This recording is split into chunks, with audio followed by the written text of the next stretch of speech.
Hello everyone. How are you guys doing? Having a good time? Actually, we have really good performance today. I don't know how to top that off. So let's try. To be honest, I was not supposed to perform today, but it's my bad luck or yours. I don't know. I get to meet Mihad this Friday, and he's like, "Bye, please do a comedy this time." And my usual response was, "Amara to tell nine." But because I was talking to Mihad, it wasn't came as a Amara to tell nine. Rather, it came out as, "No, I have plans." So anyway, Mihad did able to convince me. He was like, "It's the last time you're graduating, so please do it." And I realized that this is my last time as a student able to do whatever I wanted to say. I can offend you all without any judgment, so let's do it.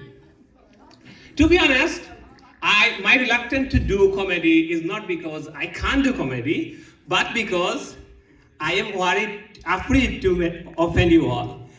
To be honest, we are living in a generation where we are all ultra sensitive. Comedy is in attack actually, because now there is a trend who can get offended fast for other people. Last time I was actually making a comedy about Majhar, and Mahdia got offended, and she's like, "You can't say that, I am offended." Now, as far as I know, you guys are not related. Why you guys get offended? Why you get offended for him? Unless both of your names start with M, and unless there is another M word we know, you guys get related with that, you have no right to get offended now. So, there is another problem actually. I am more worried about our next generation. Because these guys got offended with anything. These guys never seen any war, any famine, any drought, any pandemic, or to be honest, they went through a pandemic, but the best that did actually is sitting in front of a computer and collecting their unemployment check and investing it in the crypto.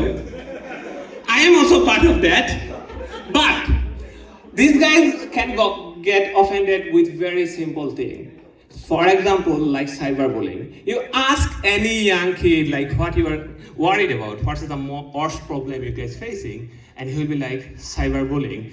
These guys can come on to you, pick you on internet. Oh really? We had real bullies. They used to pull our real underwear out of our real butt crack, and that really hurt.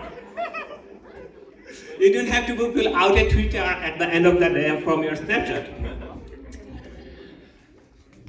So, if we don't do anything about this getting offended culture, I don't know what will happen in future. You guys know that my sister gave birth to a baby boy recently. So I was with her. I was actually letting everyone know, hey, my sister gave birth to a baby boy. So one of this ultra sensitive friend got offended, and that person is like, "How you get to decide he's a boy? You don't know what's his gender yet." I was like, "Well, I see there is a thing dangling out, and I know how to differentiate a man from a woman. So I used my judgment and decided that he's a boy." And that non-binary person is like, "Well, did you get it consent to declare it male?"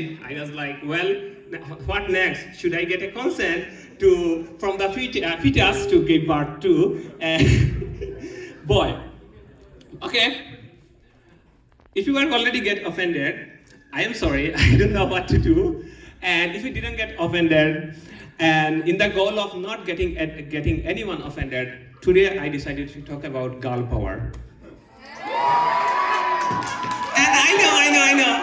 Girl power is a really big thing, and to be honest, I realized how much power a girl possesses when I was 3, the day my sister was born. And till now, in every stage of my life, I get to know how much power a girl possesses in every shape and form, in every stage of my life. Growing up, I never got to, anything that goes wrong in my house, it's always my fault.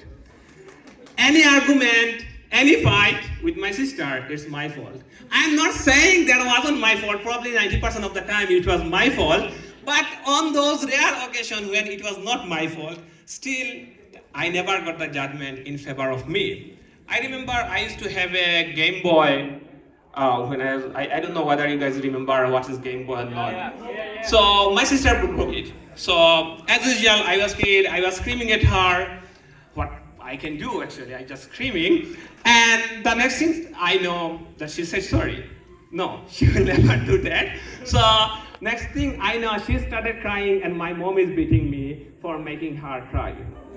And on that day, I realized the most powerful weapon known to mankind is girls' tears.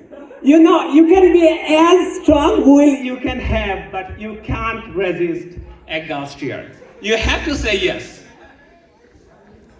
And there is another lesson for all these you Gen Zs that my parents used to beat me, and in our generation, most of our used to beat us, and we never got offended. To be honest, let alone getting offended, we can't even cry. My mom used to beat me for not to cry. And the only option is to go to your room and stay on a corner and cry silently, because if you make any sound, then you know there's another round of beating waiting for you. And that way they used to reconcile. Like today's world, today's parent will be like, no, say sorry, say do this and this. My mom used to be like, the best you do, but ready, so no, you are in anger, frustration, and you wanna say, no, I'm but no, your mind wants to say that, but your heart wants to say that, but your mind knows that if you say that, there is another round of beating waiting for you. So you just go crying, sobbing, and sitting in the dinner table. And while you are crying and trying to eat, and this is a sight to see, your water coming out of your nose, water coming out of your eyes, getting into your plate, and you are trying to eat because that you have to eat. Like even if you're crying, not eating is not an option. So, having said that, I feel like I turned out well. It didn't affect all this beating, didn't affect my mental health. Well, you might say, দুই একটা তার তো তোমার সিরাই হ্যাঁ দুই একটা তার আসলে আম্মুর মায়ের সিরা নাই সিরিজে আসলে মেয়েদের পাল্লায় পড়ে so that's why let's go back to our main goal talking about girl power.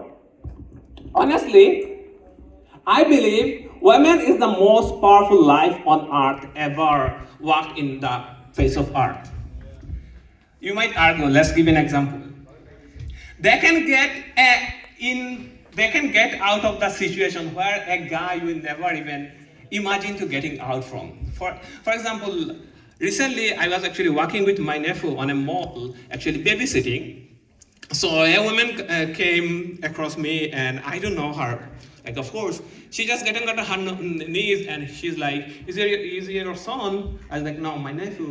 And she's like, start talking to him and like, what's your name? You are so adorable, you are so cute. When you turn 18, I'll come in for you. You are a heartbreaker, please save him for me. And she walked away and do her business, whatever she's doing in the mall.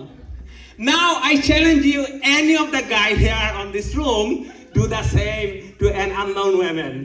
And say to a 4-year-old girl that, hey, you are a heartbreaker, please save her for me. When you turn 18, I am coming for you. You don't get to walk out of the mall, you will be escorted out of the mall, and you'll be like, well, I'm talking to the girl, and they'll be like, no, you can present your case to the judge, Arkeli.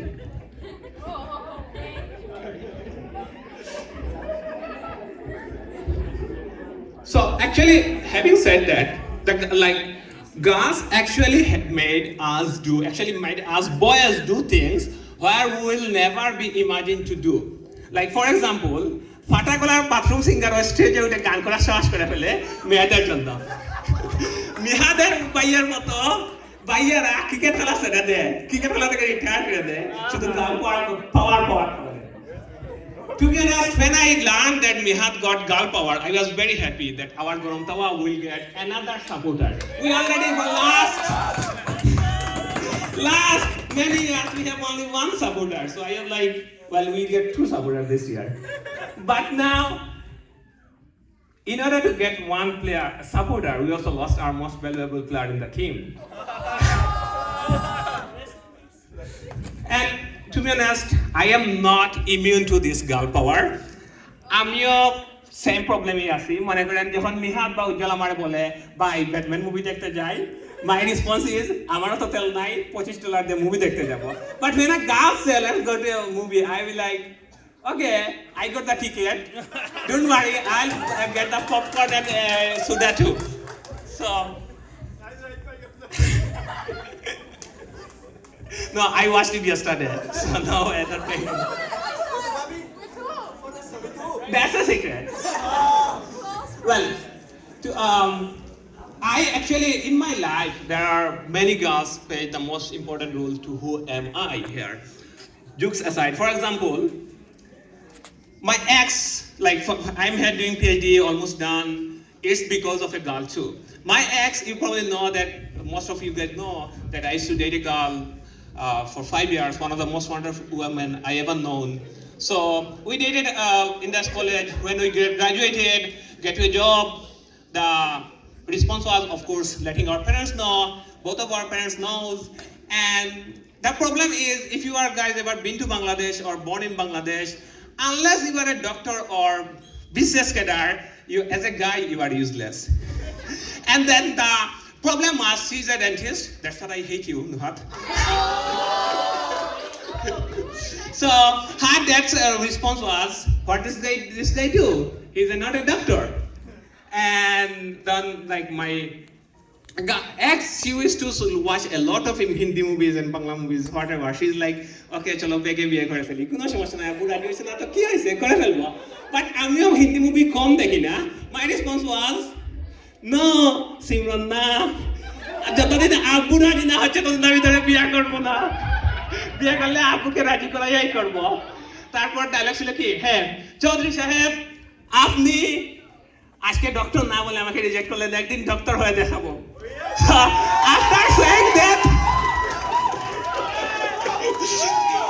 after saying that I came home and I realized there is no way I can get a med school because my undergrad, let alone undergrad, my high school, everything was not science. So nobody in this, no one in this art will allow me to get into med school. So I see that's the only option. I should go to get a PhD. So that's why I'm here. But after I came here, within 1 month, her dad found a doctor for her, she got married, and that's okay. I don't get to get her. I have to keep my PhD.